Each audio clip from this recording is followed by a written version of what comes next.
Queridos irmãos, estamos aqui mais uma vez para trazer o subsídio para a lição de número 9, lição de jovens, com um tema muito interessante. Quem segue a Cristo aprende novos valores. Eu sou o pastor Kleber Maia, somos aqui a equipe de Ceará Mirim, comigo aqui nesta apresentação de subsídios para você que é aluno ou principalmente professor da classe de jovens. Está aqui o pastor Abdênigo Xavier e a missionária Samira Santos, e eu vou pedir ao pastor para trazer já a sua palavra inicial e, logo em seguida, também a nossa irmã Samira com a palavra introdutória para os nossos queridos ouvintes do podcast EBD em Síntese, que é uma produção do DENEC e que nós estamos aqui cooperando com muita alegria. Pastor Abdênigo, é uma lição importante.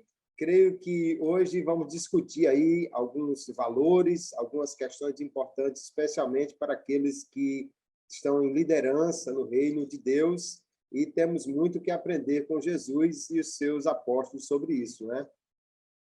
Pastor Kleber, paz do Senhor, os nossos queridos internautas que nos acompanham, né, por este canal, e agradecer a Deus pela oportunidade de, mais uma vez, poder estar trazendo a nossa contribuição para esse projeto tão glorioso que é EBD em Síntese, né?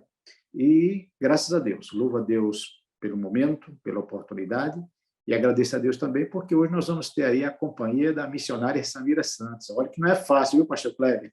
A agenda dessa mulher é tremenda, mas hoje vai ser possível.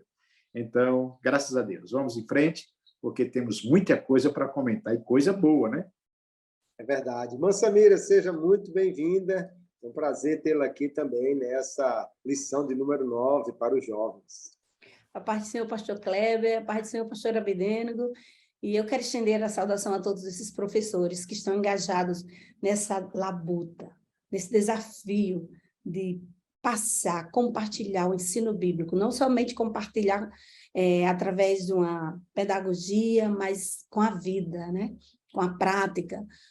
Porque nós vivemos na geração do fake, e nós vamos hoje estudar a verdadeira e ver o que realmente conta para Deus como a verdadeira piedade, também levando em consideração o que é a verdadeira espiritualidade, a espiritualidade sadia, com base a vida de Cristo, dos apóstolos, né? E principalmente entendendo que se faz parte do reino, os valores são outros. E é um prazer estar com vocês. Muito bem, a lição de número 9, ela tem como texto base o texto de Mateus, capítulo 20, a partir do verso 20. Na nossa lição está até o verso 24, porém, a perícope inteira, ela vai até o verso 28. E é importante que os professores leiam o texto inteiro, até mesmo na sala de aula, para poder ter tudo o que está sendo discutido aqui. É importante observar também o contexto, né? Jesus, no capítulo 19, foi rejeitado pelo jovem rico. Pedro pergunta, nós que deixamos tudo, o que é que nós vamos ganhar? Jesus disse, quando o Filho do Homem vier no seu reino, vocês vão se assentar sobre tronos para reinar. Porém, nessa história tem um porém. Porém, Jesus disse, os últimos serão os primeiros serão os últimos, e conta a parábola dos trabalhadores da vinha, que mostra que é pela graça de Deus que nós recebemos alguma coisa. Porém, depois dessa situação, Jesus falando já sobre o seu sofrimento, a sua morte e ressurreição, aí então o texto nos apresenta a mãe dos filhos de Zebedeu, Tiago e João, que vem junto com seus filhos para fazer um pedido para Jesus. É provável, ou pelo menos possível, que ela seja tia de Jesus por parte de mãe. Daí, então, essa questão do pedido envolver, né, algum privilégio familiar, e agora ela vai pedir ao Senhor Jesus que os seus dois queridos filhos, um esteja à direita, outro à esquerda, quando ele for se assentar no seu trono. E é lógico que toda mãe quer o melhor para os seus filhos. Porém, nós já vemos aqui que é um pedido que é inusitado e nós somos levados já a pensar sobre a forma como nos dirigimos a Deus, a nossa piedade e também as orações que dirigimos ao Senhor. Nem toda oração reflete uma piedade que é aquela do reino de Deus ou aquela que o Senhor quer que nós tenhamos. E aí temos que ter cuidado na forma até como oramos, não é verdade, pastor Abidênigo? A mãe dos filhos de Zebedeu está aqui com oração um tanto atravessada, né? Interessante, porque a gente escuta que Deus não rejeita a oração, mas tem orações que não passam no crivo, né? Não passa no crivo de jeito nenhum, porque não é suficiente só que oremos, que adoremos, mas que esses princípios todos estejam em conformidade com as Escrituras Sagradas. E também se avalia, num momento como esse, o teor do pedido, que é um pedido que parecia para a mãe de Jesus resolver um problema, mas que, na realidade, iria criar muitos outros problemas. Porque isto é próprio de um pedido egoísta, quando pensamos apenas em nós mesmos, e não no reino. E como cidadãos do reino, nós precisamos aprender a pensar não naquilo que é melhor para mim, mas naquilo que é melhor para o reino. Então, um dos grandes problemas enfrentados quando o pedido é feito, e nós vamos ver isso ao longo das Escrituras Sagradas, é que foi um pedido que trouxe bastante problema. E Jesus teve que administrá-lo e usou metodologia muito forte para assim o fazer. Então, precisamos ter muito cuidado com os nossos pedidos, porque às vezes parecem tão bons, mas somente aos nossos olhos. Por outro lado, às vezes nós nem compreendemos a gravidade ou as consequências do pedido que nós estamos fazendo. E Jesus também teve que corrigir isso. Vocês não sabem, ou você não sabe o que você está pedindo, né? Mas vamos em frente, porque tem muita coisa e o tempo é curto. É verdade. Eu vejo aqui, irmã Samira, como a mãe, ela realmente quer que os seus filhos estejam numa boa posição. Isso é uma coisa natural, toda mãe tem esse sentimento, né?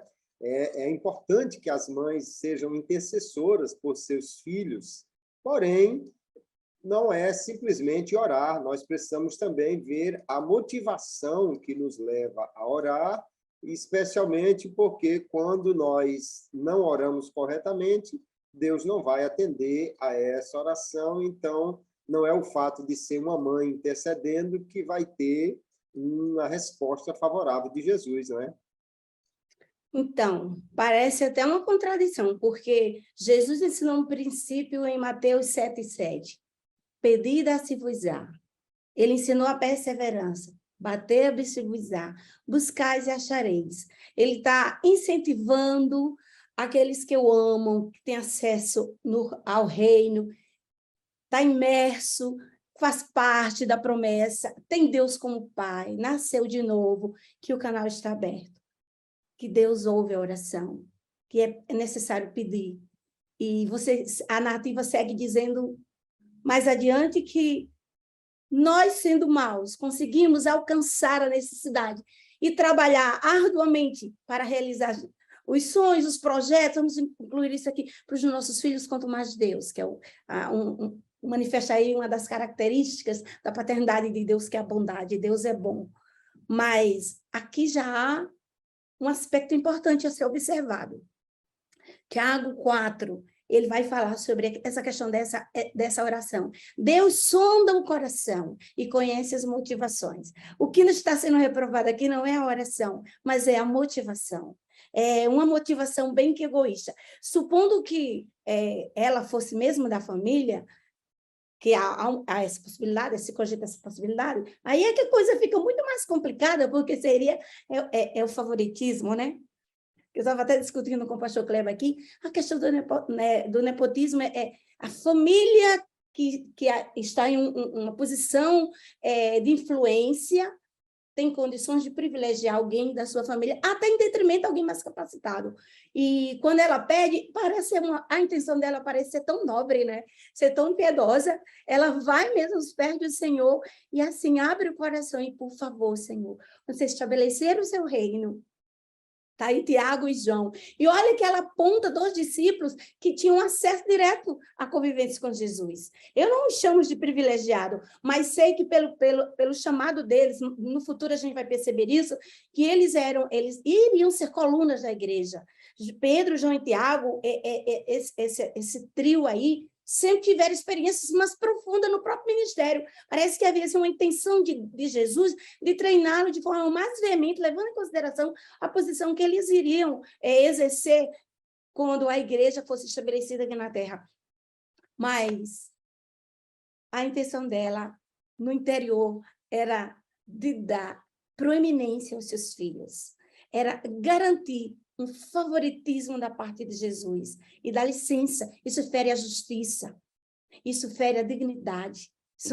Deus não pode aprovar um pedido desse. Já vai dizendo que não existe, Deus não tem. Eu já escutei alguém dizer assim, ó, Deus não tem neto, só tem filhos. E o critério da aprovação de Deus não passa pelo favoritismo, passa pela verdadeira intenção, pela a dignidade da vida cristã. Não é a falsa piedade, mas é uma vida legítima. E Paulo diz que quem não militar legitimamente não será coroado. Gente, no reino de Deus não existe isso. Dá licença. É verdade.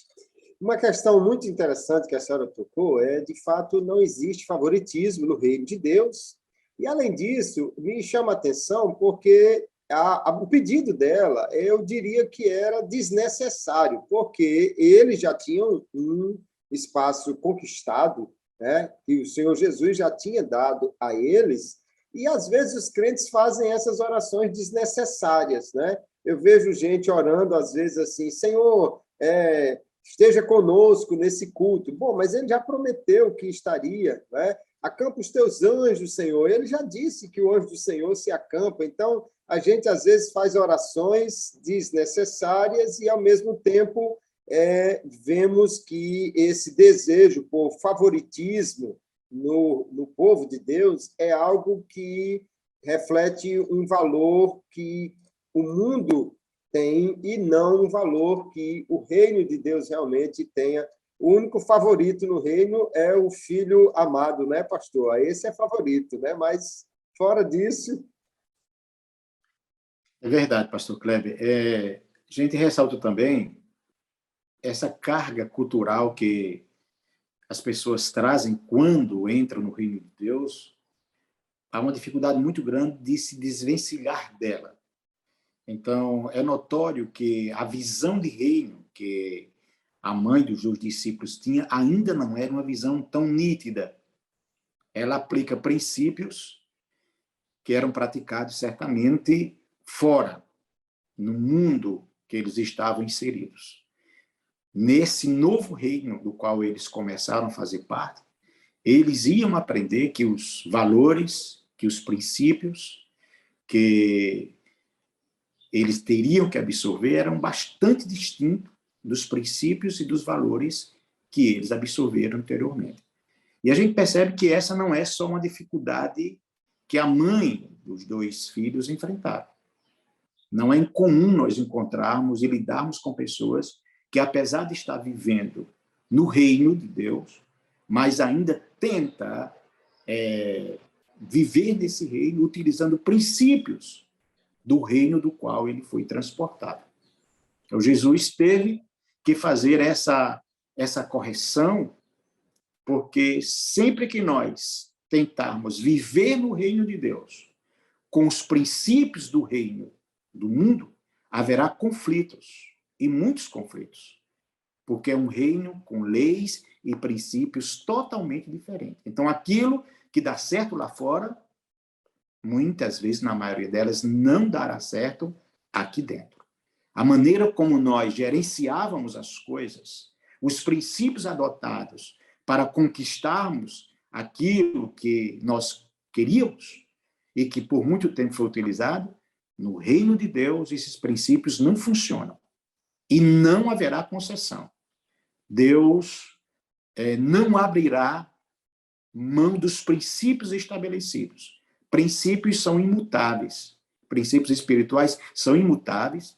Princípios espirituais são inegociáveis. E Deus não mudará princípios para agradar quem quer que seja. E a grande prova é dada justamente na maneira como Jesus tratou aquela deformidade espiritual. E isso ficou bastante claro e patente para aquela mulher que, não obstante gozar de, vamos utilizar a palavra, talvez de um privilégio de proximidade, em virtude dos vínculos familiares, se Jesus não levou em consideração isto, então nós precisamos estar muito atentos. Não podemos estar nesse reino alimentando a ideia de que há favoritismo por parte de Deus em relação a A, a B ou a C. Os princípios de Deus são os mesmos para todos nós. É verdade. Me chama muito a atenção a forma como o Senhor Jesus vai responder a esses discípulos, né, e a sua mãe, porque, primeiro, ele diz que eles não estão cientes do que realmente estão pedindo. Eu acho que essa palavra se aplica a muitos crentes que, às vezes, pedem algo sem saber ou sem pensar no custo que aquilo vai ter. Porque Jesus está falando sobre sofrimento, está falando sobre o que ele vai passar.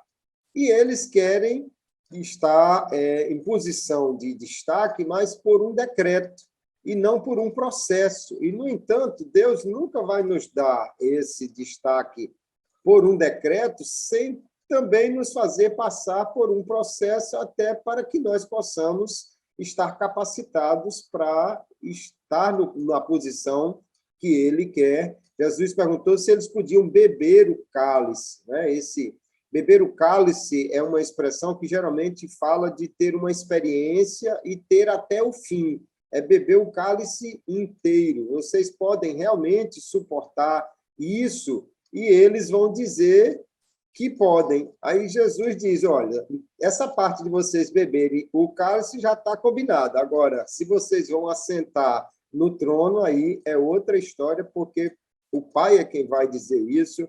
Eu vejo muitos crentes, às vezes, ainda querendo posição, até mesmo poder, mas sem querer passar por um processo. Irmã Samira, sem o processo, a gente não vai ter nem a condição e a capacidade, experiência, para estar na posição que Deus quer para nós, não é verdade? É verdade. Eu quero voltar um pouco no que você estava falando sobre a resposta de Jesus à mãe de Tiago e João. Na verdade, é como se ele dirigisse agora a visão dele para os discípulos, perguntando se eles podiam beber o cálice que Jesus ia beber. E eles disseram, eles nem também entenderam a gravidade da pergunta e a implicação da pergunta, e eles disseram, podemos. E uma coisa que eu acho muito lindo aí é que Jesus, ele diz, vocês realmente beberão desse cálice, porque Jesus, ele estava no horto, se entregando ali, se consumindo em lágrimas e sofrendo ali a agonia da rendição plena.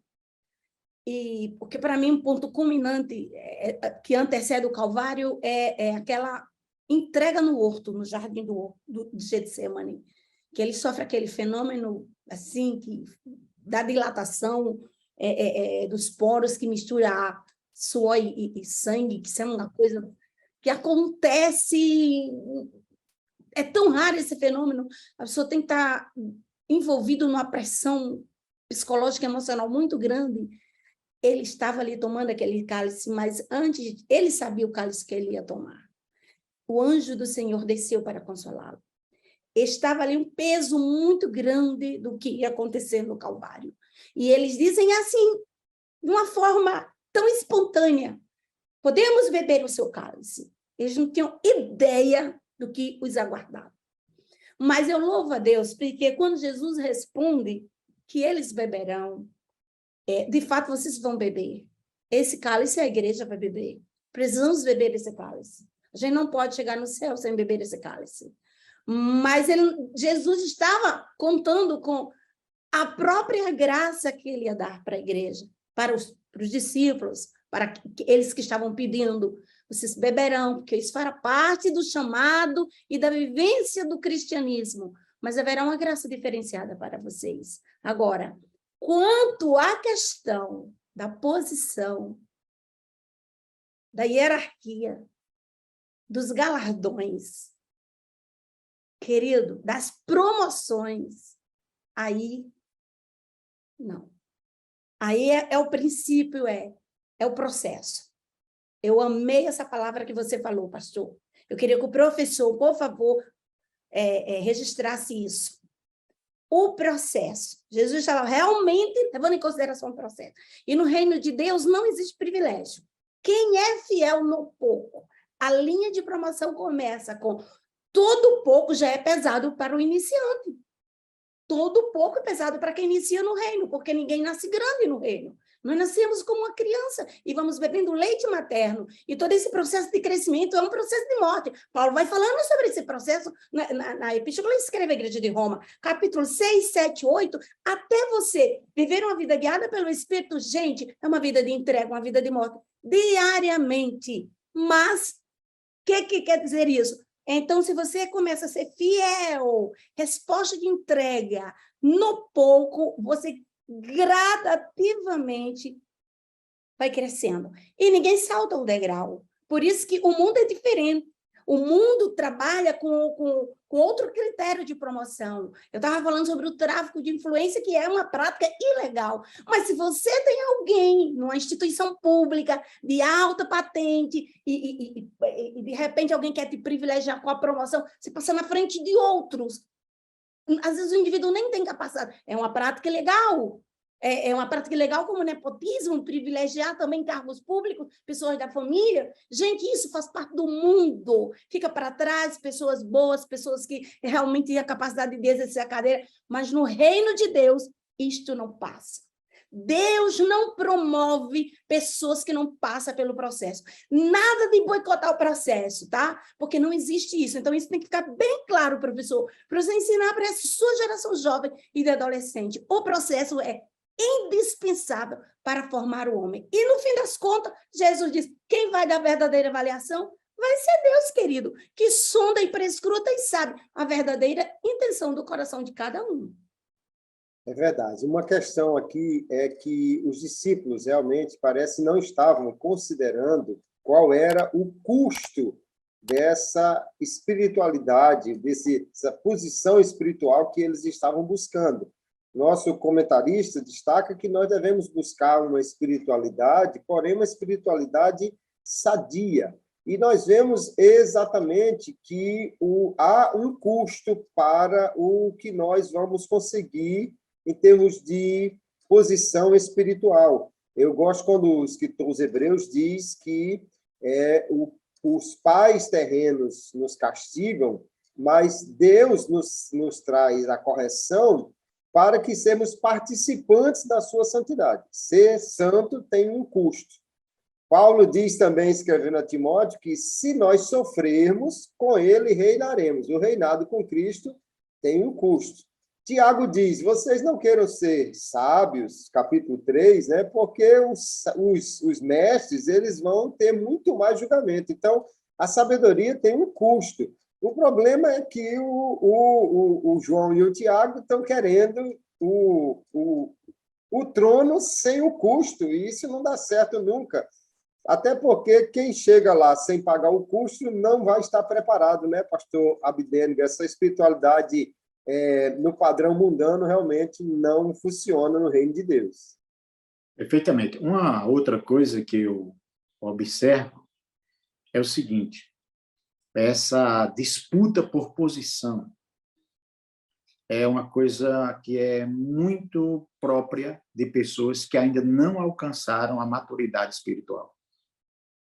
Porque no reino de Deus, o nosso esforço não deve ser por posição, mas por trabalho. Então, o trabalho geralmente nos promove,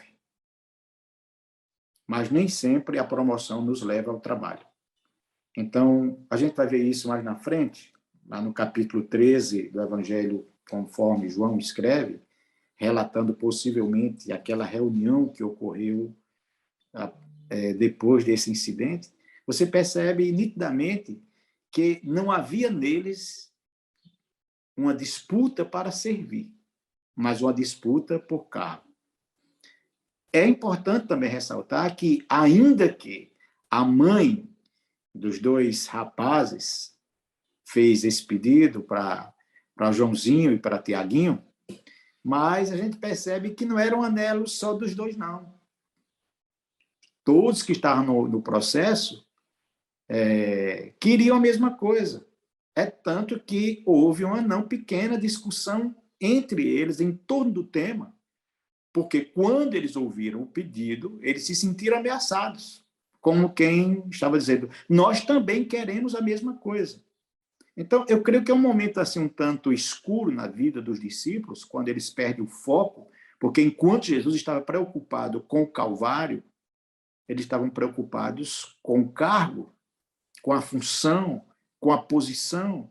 Enquanto Jesus sabia que as suas últimas horas entre eles estava terminando, e eles nem se davam conta do momento que estavam vivendo, e nem do que iria enfrentar, é tanto que Jesus falou naquela noite para eles, esta noite todos vocês vão se escandalizar em mim.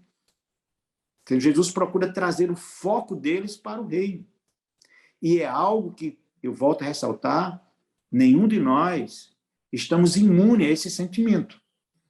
Precisamos estar atentos, porque o que aconteceu com eles não quer dizer que não esteja acontecendo hoje e que não sejamos tentados na mesma área.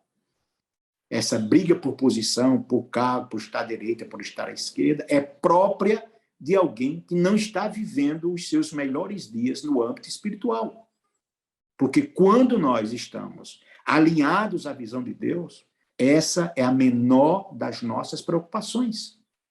Nós queremos estar no centro da vontade de Deus.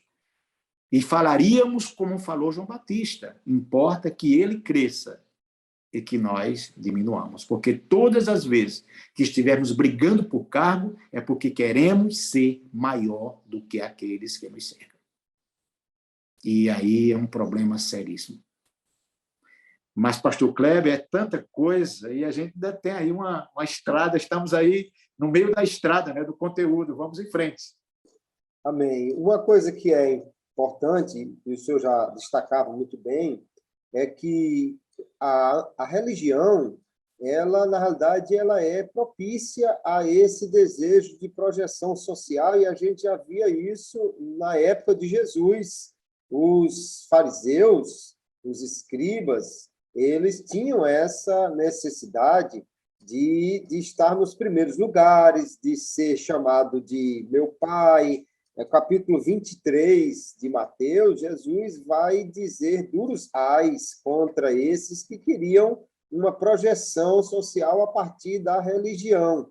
E, de fato, isso não só aconteceu no tempo de Jesus, mas ainda hoje há uma grande tentação na igreja, porque logo que alguém se destaca no púlpito, na liderança, logo que alguém começa a cantar, a tocar, a pregar, ou qualquer outro cargo, uma liderança de um departamento, e começa a ter uma certa projeção, nós somos tentados a querer, então, privilégios, poder, ter ali um destaque, e só que esse realmente é o padrão do mundo. Jesus não proibiu que alguém quisesse ser grande no reino de Deus. Porém, a lógica da grandeza no reino de Deus é totalmente diferente, né, irmã Samira? Quem quiser ser o primeiro, vá lá para o final da fila. É essa a lógica do reino de Cristo. Então, se alguém quer crescer no reino, só pode crescer de acordo com o padrão que o rei estabeleceu, senão vai ficar realmente muito difícil para essa pessoa querer crescer no reino de Deus usando a lógica do reino do mundo. Como disse o pastor Abidênigo sobre uma pessoa que ela cogita ser apreciada quando está fazendo um serviço, o comentarista coloca que isso aí já sinaliza uma fé decadente, na verdade, né? Isso é uma prática do mundo, mas que foi bem ilustrada aqui. Como já estava falando o pastor Abidênigo, o pedido da mãe de Tiago e João expôs, na verdade, uma tendência do homem. Porque não foi, a questão não estava só relacionada a Tiago e a João. Quando houve uma manifestação de repúdio, de raiva, de contenda, porque todos se sentiram ameaçados, isso mostra naturalmente. E olha que isso não foi no início do ministério de Jesus. Depois de você caminhar 3 anos sendo discipulados por Jesus, espera-se que uma atitude dessa ela já não tivesse mais ancorada no coração dos discípulos. Aprendam comigo, porque eu sou humilde de coração. Então, não cabe mais um espaço de uma necessidade de autoproclamação ou de visibilidade. Mas isso é o cerne da questão, é que o mundo é assim, isso é uma tendência, isso é um sinal do homem caído, ele não está contente, ele quer ser visto em tudo que ele faz. No reino de Deus isso não acontece. Então, estamos falando de uma espiritualidade sadia? Estamos falando de uma espiritualidade de fato que está alinhado ao padrão de Jesus Cristo? Então, a gente tem que trabalhar, realizar o serviço com alegria e contentamento, esperando de fato agradar a Deus e ser aprovado por Jesus. E não, de forma nenhuma, disputar apreciação, porque isso é uma tendência. Inclusive, Paulo, quando ele fala assim, em Romanos 12:2, que nós não podemos nos acomodar ao padrão do mundo, eles estavam numa cultura que tinha essa prática. Roma era o modelo. Os próprios imperadores, eles eram tão tiranos para manter o trono que, se eles não tivessem descendente da esposa, eles praticavam incesto com a irmã, porque eles queriam perpetuar o poder. Há uma necessidade brutal. Então, Paulo viu o modelo, era esse modelo, essa corrupção que havia no governo, nas hierarquias que eram instituídas naquela época. Então, Paulo traz isso para ele. No reino de Deus não funciona assim. É isso que Paulo quer dizer. Você não trabalhe para Jesus esperando ser aplaudido. Você faça com a motivação correta. Faça para agradar a Deus. Por essa razão, a questão do termo servo. Você se sinta servo e ser servo no reino. Parece que já é uma patente assim, que autentica a sua espiritualidade. Se você está contente em servir, isso já mostra, querido, sua espiritualidade. 10.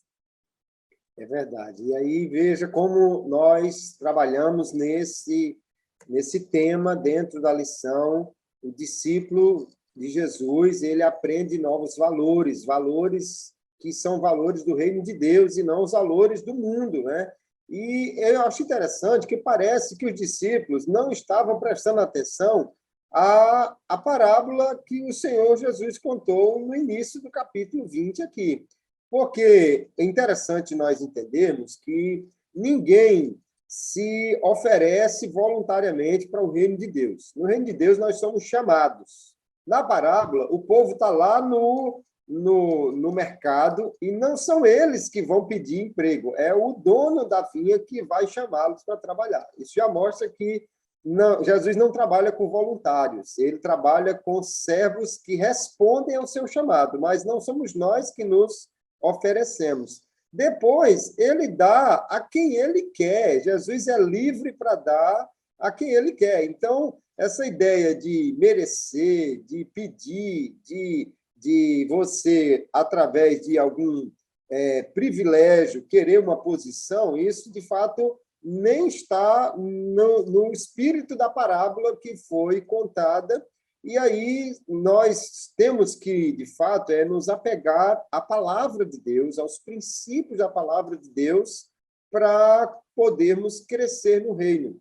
Eu fico preocupado, pastor Abidênigo, quando eu vejo, às vezes, alguém que chega na igreja, porque ele, lá fora, antes de ser crente, tinha uma posição de destaque, ou tinha uma habilidade de comunicação, ou tinha uma capacidade muito grande, então parece que ele, e até mesmo algumas pessoas, já querem colocá-lo numa posição também equivalente na igreja, sem considerar, no entanto, o que ele precisa de aprender dos valores do reino antes que possa ocupar algum espaço, porque o reino de Deus não pode ser uma extensão, uma continuação da vida que tinha no reino do mundo. São coisas completamente diferentes.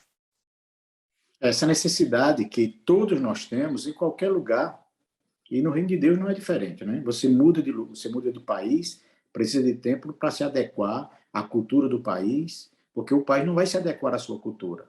Você muda de função, precisa se readequar, estudar, você muda de empresa, tem aquele período que chama-se período de adaptação. Para onde você for, se dá tempo. Mas muitas vezes, no reino de Deus, esse princípio parece que não é bem seguido em alguns lugares, como você bem falou. Eu entendo que habilidades são coisas que você leva para onde você for. Agora, no reino de Deus, muito mais importante do que as minhas habilidades é o meu caráter. Então, e esse caráter vai ser moldado pelos novos valores que nós absorvemos. Porque Deus não está procurando funcionários. A Bíblia diz que ele está procurando adoradores. Então, que esse adorador também não pode ser qualquer tipo de adorador. Há um modelo para que ele se adeque, que o adore em espírito e em verdade. E como poderemos fazer isso se não conhecemos a Deus, se não conhecemos a palavra, se não conhecemos os princípios? Então, é muito importante que o professor que vai estar em sala de aula saliente isto. Estar no reino de Deus é estar com o coração aberto para aprender novos valores. E, às vezes, as pessoas passaram a vida inteira, 18, 20, 30 anos, dentro de uma cultura de pecado, dentro de uma cultura do mundo, sendo guiado por princípios que nada tem a ver com a palavra, e quando chega é preciso, sim, passar por esse processo de readequação, de reaprender valores, porque são os valores que vão realmente definir o nosso padrão de conduta. Então, nós não podemos... É assustador e eu fico preocupado quando eu vejo alguém que aceitou Jesus há 3 meses e daqui a pouco está doutrinando a igreja. Imagine o que é que uma pessoa que nem aprendeu a falar já está ensinando, né? Uma rapidez enorme e que isso vai redundar mais na frente, tem grandes prejuízos, porque estamos colocando as pessoas para correr quando elas nem aprenderam a andar direito. Então, é muito gostoso, muito importante salientarmos isto, porque andar com Cristo realmente, viver no reino, é, sim, absorver e aprender novos valores. Né? E valores que são imutáveis, valores que o tempo não vai afetar, a cultura não vai afetar, o poder aquisitivo não vai afetar, porque são valores eternos. É verdade. E para nós aprendermos esses valores do reino, não há nenhum outro caminho senão aquele de imitar o rei, não é?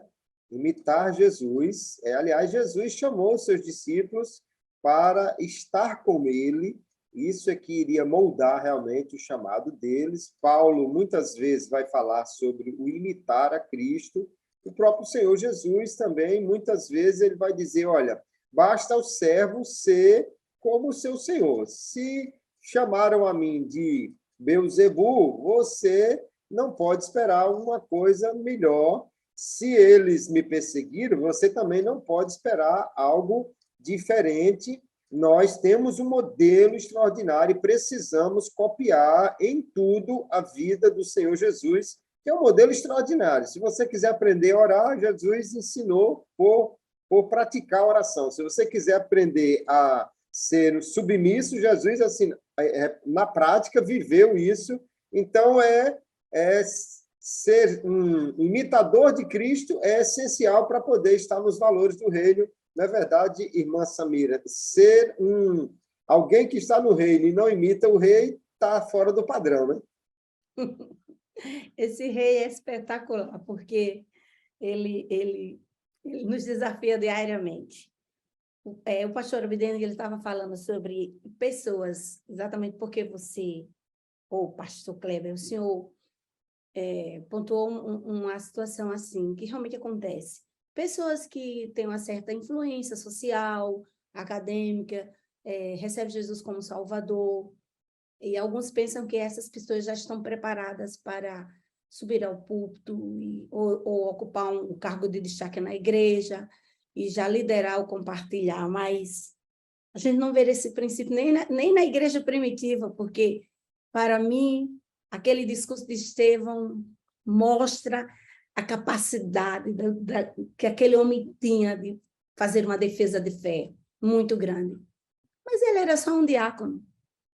Ele servia, e não era nem as viúvas judias, mas as viúvas de influência grega, que já por ser viúvas de influência grega, já nem não eram nem tão valorizadas quanto as viúvas judias de Jerusalém ou do território de Israel. Um diácono que nunca reivindicou nada, senão assumiu o chamado e foi fiel até a morte, e defendeu o seu Cristo como faz um servo autêntico. Esse é o modelo de Jesus. E eu gosto muito quando o comentarista ele fala que o modelo de Jesus é inquestionável e precisa ser seguido. Porque Jesus, sendo Deus, só em aceitar o plano e se tornar homem, isso para um Deus, isso já era algo assim. E não nascer em um palácio, não vir do extrato social mais elevado, mas nascer no meio de pessoas simples e fazer das comunidades simples o seu palco e seu ministério. Jesus valorizava as pessoas não pelo que elas tinham, mas valorizava por elas serem pessoas e por terem necessidades. A ele não importava o extrato, mas o bem-estar das pessoas. Ele era um homem de uma espiritualidade acima da média. Ele, sendo Deus, se tornou acessível ao publicano, à prostituta, ao leproso, e fazia isso de fato porque amava. Amava. A motivação do serviço era o amor. Então, ele é o meu modelo. Ele nunca fez reivindicando nada, nem ser aplaudido. Jesus não se preocupava com isso. Por isso que os fariseus nunca foram uma preocupação para Jesus. Porque, na verdade, o foco de Jesus, na verdade, eram pessoas que necessitavam da bondade e da graça de Deus. O trabalho de Jesus não se limitou a lugares de destaque como ao templo. Isso eu achei tão bacana quando o comentarista diz isso, que o templo de Jerusalém era o ponto alto, pelo menos da vida sacerdotal e eclesiástica da época. Estar naqueles arredores, todos cogitavam. Sim, Jesus esteve lá algumas vezes, mas Jesus não se prendeu ao templo. Jesus foi onde estava leproso, Jesus foi onde estava doente, onde estava necessitado. Enfim, ele é modelo para mim. Por quê? Aqui ele fala que Jesus calejou os pés. Porque como ele não tinha um carro desses, né, atuais de alta velocidade, e nem tinha uma aeronave daquelas, muitas vezes ele fez a pé todo o percurso. Diga aí, fez o percurso a pé, poeirado, chegou cansado.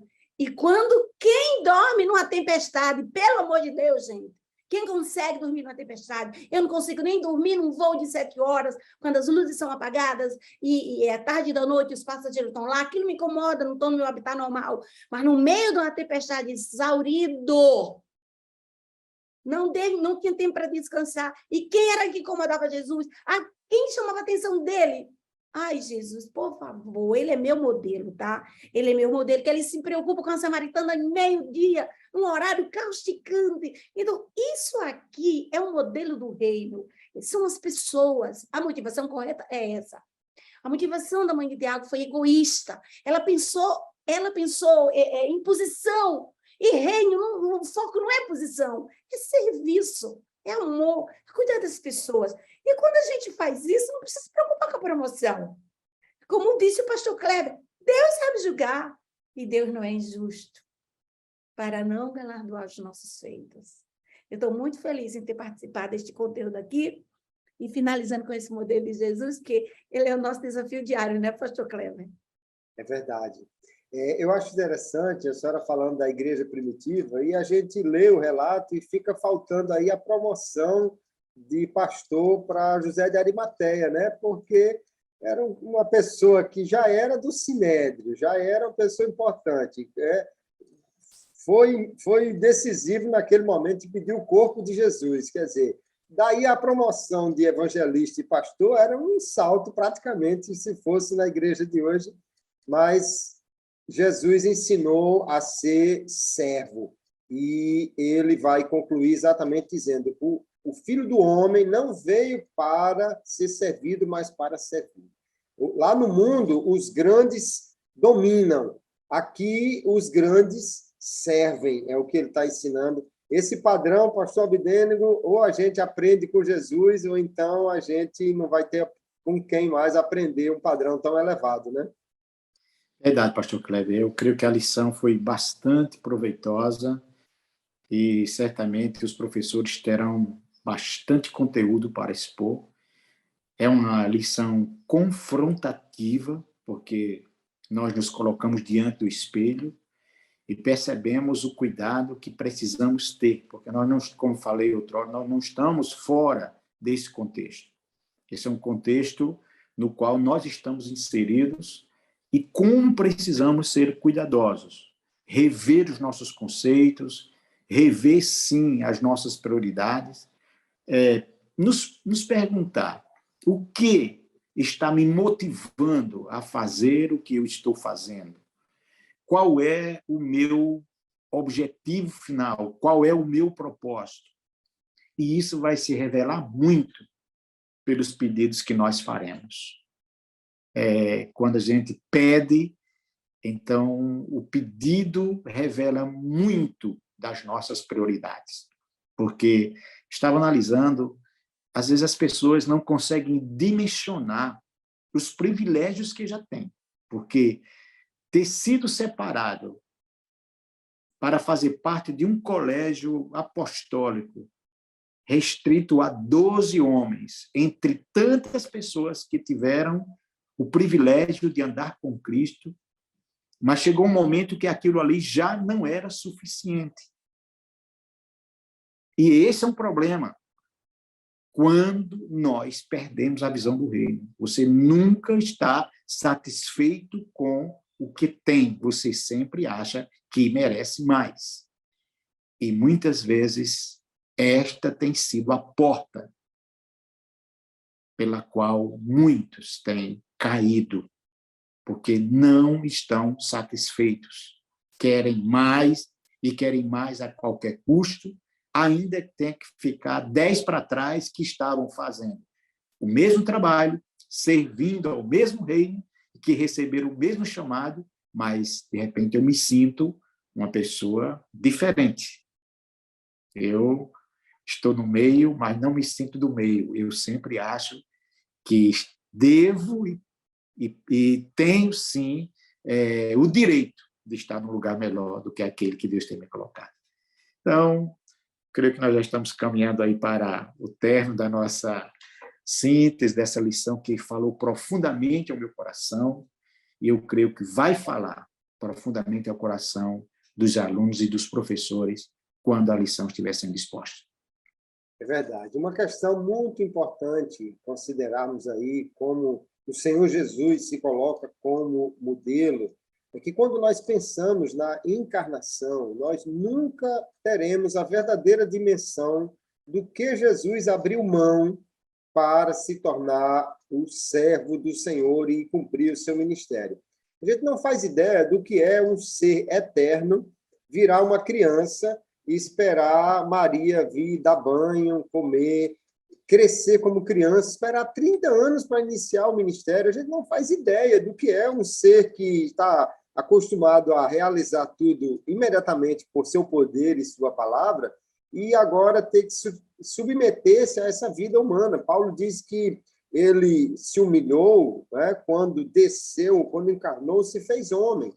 Nós nunca vamos entender a dimensão realmente do que Jesus abriu mão. Se ele tivesse deixado o céu e nascido num berço de ouro cravejado de diamantes, no palácio melhor que tivesse no mundo, ainda seria uma completa humilhação. Agora, ele nascer numa manjedoura, numa estrebaria, ser colocado numa manjedoura, um coxo de animais, o rei dos reis, isso de fato é assim algo extraordinário. Então, se alguém de repente pensa assim, mas eu tive que abrir mão de muita coisa, no mundo eu era isso, eu era aquilo, eu tinha isso, e agora aqui eu estou numa posição muito humilde, você não faz ideia o que Jesus abriu mão para ser um modelo para nós de ser servo. Então, imitar Jesus, nós vamos ainda ficar muito longe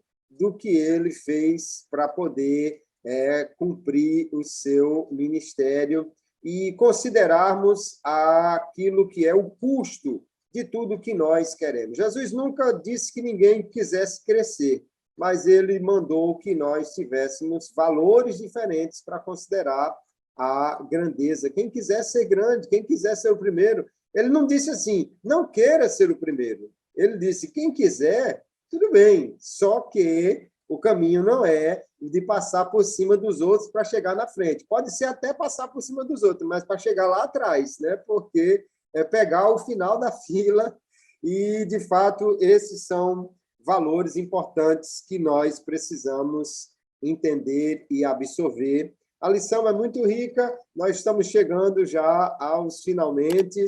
Pedir ao pastor Abidênigo para trazer a sua palavra final para nós já encerrarmos esse nosso podcast. Pastor, o senhor fique à vontade para a sua palavra final e depois a missionária Samira, e nós vamos deixar aqui essas dicas e orientações para os professores de jovens nessa lição 9 desse trimestre. Pastor Kleber, eu quero concluir a minha participação nessa EBD em síntese com uma declaração de gratidão a Deus por nos proporcionar esse momento, por estar aqui discutindo assuntos tão relevantes e podermos, de alguma forma, contribuirmos com o crescimento espiritual de outras pessoas. Então, louvo a Deus por sua vida, que tem sido um instrumento de Deus. Isso é maravilhoso, pela vida da minha esposa, a irmã Samira. Agradecer a Deus também pela vida do pastor Reinaldo, porque sobre as costas dele pesa essa responsabilidade de coordenar todas essas aulas, né? E não é fácil, as suas obrigações e responsabilidades são muitas, mas isso mostra uma coisa: no reino de Deus, o grande é Ele, e nós devemos nos sentir felizes quando pudermos ser úteis. Que Deus nos abençoe, um grande abraço e até o nosso próximo encontro, em nome de Jesus.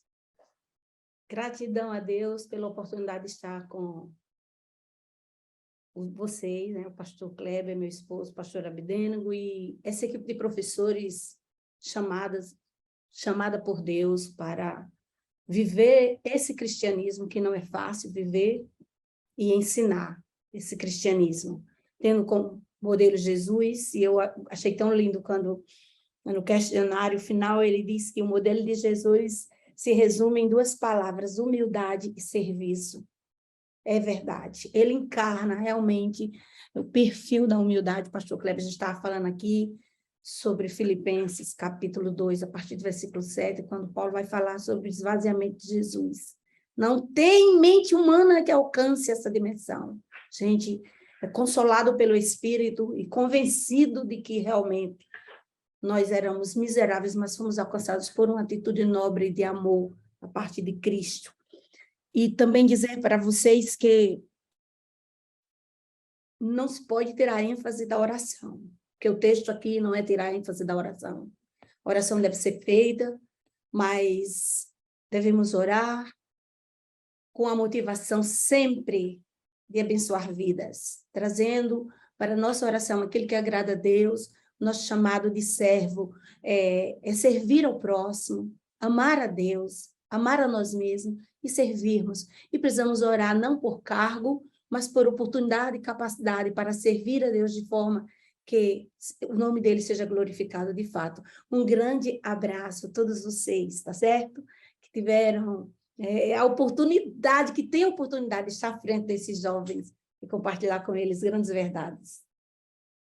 Amém. Que Deus abençoe. Há uma oração que o Senhor sempre responde. Se você quer aprender uma oração que Deus nunca diz não a ela, foi aquela que Jesus ensinou, seja feita a tua vontade. Deus sempre responde a esta oração. Chave de ouro, é verdade. Que Deus abençoe grandemente professores, alunos, e estaremos de volta na lição de número 12, se Deus quiser, para trazer também a nossa contribuição. Um grande abraço e fiquem todos na paz do Senhor.